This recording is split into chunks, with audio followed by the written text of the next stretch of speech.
Hello everyone, आज आपण आपला विधिवैद्यक याच्यामधला पहिला चॅप्टर चालू करणार आहे, जो की 15 नंबरचा आपला सिलेबस मधला चॅप्टर फॉरेन्सिक मेडिसिन आणि मेडिकल ज्युरिस्प्रुडन्स म्हणजेच व्यवहार आयुर्वेद आणि विधिवैद्यक. तर ह्या चॅप्टर मधून आपल्याला फक्त एक MCQ येणार आहे. जसं की तुम्ही सिलेबस मध्ये बघू शकता की इथे आपल्याला बघा ACQ आणि LAQ ह्या सेक्शन मध्ये नो लिहिलेलं आहे, म्हणजे यामधून ACQ LAQ येणार नाही, फक्त MCQ येणार आहे. तर या चॅप्टरला आपण जास्त वेळ न लावता याला लवकर आपण संपवू. फक्त एक MCQ साठी येणार आहे तो. तर आपण याला लवकर आवरून घेऊ. ओके, तर आपला पहिला चॅप्टर आपण चालू करतोय विधिवैद्यकचा, ज्याचं नाव आहे फॉरेन्सिक मेडिसिन अँड मेडिकल ज्युरिस्प्रुडन्स. आता फॉरेन्सिक मेडिसिन आणि मेडिकल ज्युरिस्प्रुडन्स म्हणजे काय ते हे आपण थोडक्यात जाणून घेऊ. इथं forensic medicine definition: application of medical and paramedical knowledge for the justice administration. म्हणजे आपलं जे मेडिकल नॉलेज आहे त्याला आपण जस्टिस सर्व करण्यासाठी आपण यूज करायचं.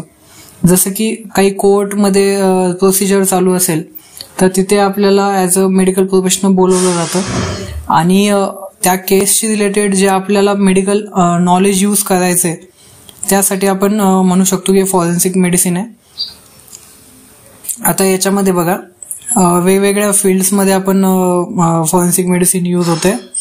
Forensic pathology, forensic psychiatry, forensic dentistry, forensic radiology, forensic toxicology. Okay, हे वेगवेगळ्या फील्ड आहेत ज्याच्या हेल्पने आपण आहे ना for the cause of medical administration आपण हे यूज करू शकतो. आता पर्पस काय त्याचा? पर्पस राहील examination and diagnosis of injuries or deaths due to unnatural causes, जसं की पॉइझनिंग, असॉल्ट आणि सुसाईड. आपल्याला कळेल की जर आपण एक्झामिनेशन केल्यावर आपल्याला कळेल की जी इंजुरी त्या व्यक्तीला झालेली आहे किंवा डेथ ज्या व्यक्तीची झालेली आहे ती कशामुळे, त्याचे कॉजेस काय, हे सगळं आपल्याला फॉरेन्सिक मेडिसिन थ्रू आपल्याला कळेल. आता याचे ब्रांचेस काय आहे फॉरेन्सिक मेडिसिनचे?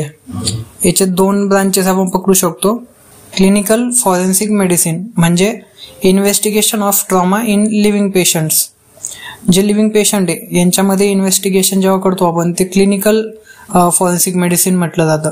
आणि पॅथॉलॉजिकल फॉरेन्सिक मेडिसिन म्हणजे एक्झामिनेशन ऑफ डिझीज्ड, म्हणजे समजा एखादी डेड बॉडी आहे तर त्याचं एक्झामिनेशन जसं आपण करतो ते पॅथॉलॉजिकल करतो, कारण की क्लिनिकल सायन्स त्याच्यामध्ये जास्त काही दिसत नाही. आपल्याला पॅथॉलॉजिकलीच त्याला एक्झामिन करायला लागतं आणि कॉज ऑफ डेथ आपल्याला काढायला लागतं. आता त्याच्यामध्ये डॉक्टरचा रोल काय आहे की आपलं जे मेडिकल नॉलेज आहे ते आपण याच्यामध्ये यूज करायचं आणि असिस्ट करायचं लिगल ऑथॉरिटीजला. ओके, आता introduction of medical jurisprudence definition: study of law concerning medical practice and knowledge. म्हणजे काय आहे की आपल्या मेडिकल प्रॅक्टिसमध्ये आपल्याला काही लॉशी बाइंड करून राहायला लागतं की जेणेकरून आपले जे पेशंट नॉर्मल पीपल आहे त्यांना काही इजा होऊ नये, म्हणजे त्यांच्यासोबत काही गलत होऊ नये म्हणून हे लॉज आपल्यासाठी बनवलेले आहेत, जे की मेडिकल फील्डमध्ये असल्यामुळे आपल्याला स्टडी करणे खूप इम्पॉर्टंट आहे. ते आपण बघूया. फोकस एरियाज काय राहतात त्याचे: legal aspects of medical practice, doctor patient relationship, medical negligence, ethics, consent, duties and rights. हे सगळे ऍस्पेक्ट आपल्याला त्यामध्ये बघायला लागतात. अल्टरनेट नेम काय याचं तर स्टेट मेडिसिन. हे फक्त तुम्ही नुसतं नोट्स पण वाचले, आम्ही नोट्स अपलोड करून देईल, नुसतं नोट्स पण वाचल्या तुम्ही तरी तुमचा या चॅप्टरचा अभ्यास होऊन जाईल. बिकॉज फक्त MCQ साठी आज चॅप्टर दिलेला आहे, तर यामध्ये जास्त टाइम इन्व्हेस्ट करू नये तुम्ही, मला असं वाटतं. ओके, व्यवहार आयुर्वेद अँड विधिवैद्यक. आता हे जे आपण आधी वाचले त्याचं ब्रीफ मध्ये आपण कन्क्लुजन आहे.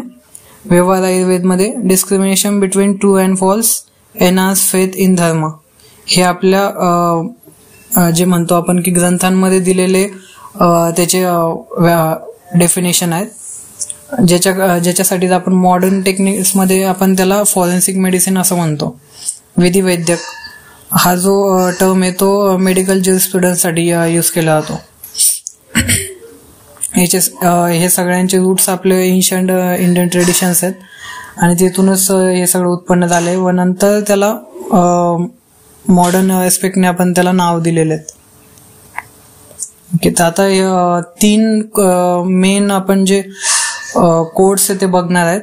एक आहे इंडियन पिनल कोड, एक आहे इंडियन एव्हिडन्स ऍक्ट आणि एक criminal procedure code.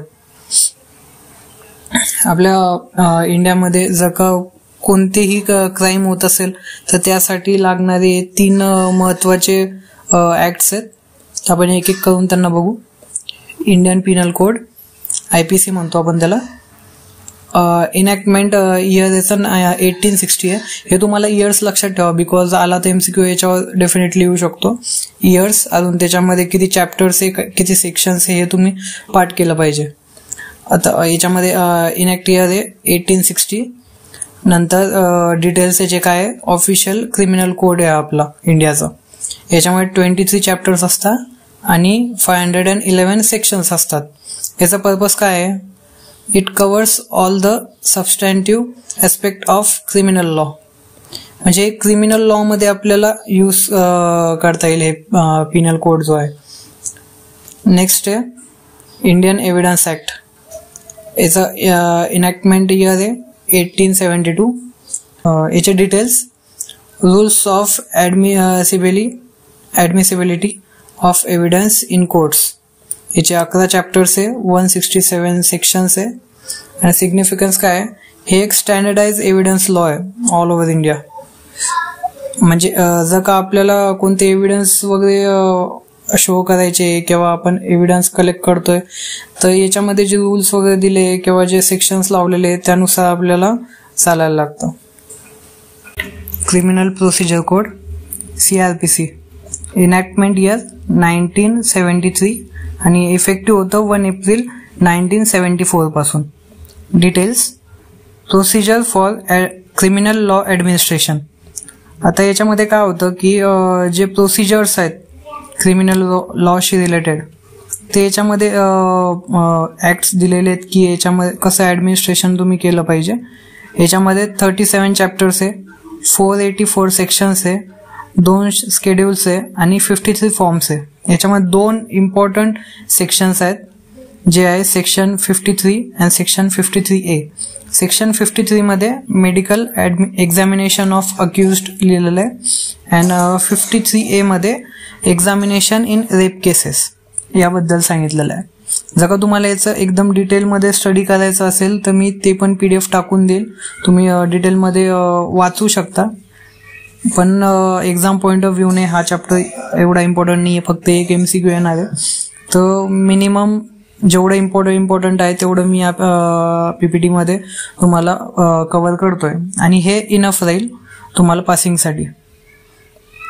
Updates in 2023. आता जे नवीन काही लॉज आलेले आहेत ते 2023 मध्ये अपडेट झालेत बघा. आधी जे सेक्शन्स होते IPC झालं, CRPC झालं, IEA झालं, हे आता रिप्लेस होत गेलेले आहेत. आता नवीन भारतीय न्याय संहिता म्हणून 2023 मध्ये नवीन अमेंडमेंट झालेली आहे. तर ते आता IPC ला रिप्लेस करत आहे. भारतीय नागरिक सुरक्षा संहिता 2023 हे CRPC ला रिप्लेस करत आहे आणि भारतीय साक्ष अधिनियम हा जो आहे तो IEA ला रिप्लेस करतोय. तर हे तुम्हाला न्यू अपडेट्स हे काही माहिती पाहिजे, बिकॉज NCSM आता काय करते की लेटेस्ट जे न्यू अपडेट्स वगैरे होत आहेत त्यावर काही वेळेस क्वेश्चन टाकून देतं. तर जर का आलं तर ह्या 3 पॉइंट्सवर तुम्हाला क्वेश्चन येऊ शकतो. तर हे पण इम्पॉर्टंट पॉइंट्स आहेत, हे तुम्ही नोट केले पाहिजे. आणि बाकी सगळं एकदमच डिटेलमध्ये कोणाला वाचायला आवडेल तर मी ते पण PDF दुसरं टाकून देईल, त्यामुळे तुम्ही वाचू शकता. पण हा एक क्रॅश कोर्स असल्यामुळे आपण कन्साइज बनवू याला. जास्तही वेळ न घेता आपण जास्तीत जास्त सिलेबस आपला कव्हर करायचा ट्राय करू आणि कन्साइज ठेवू, म्हणजे तुम्हाला रिव्हिजनला जास्त हार्ड जाणार नाही. ओके, आता समरी बघून घ्या तुम्ही एकदा. याच्यामध्ये आपण काय काय वाचलं, फॉरेन्सिक मेडिसिन वाचलं, मेडिकल ज्युरिस्प्रुडन्स वाचलं, नंतर जे 3 लॉज होते IPC, IEA अँड CRPC हे वाचले, अँड नंतर 2023 मध्ये जे अपडेट्स आले ते वाचलेत. तर हे बेसिक पॉईंट्स याच्यामध्ये जे आपण कव्हर केले. थँक्यू. आज एवढंच, नंतर भेटूया आपण नेक्स्ट लेक्चरमध्ये.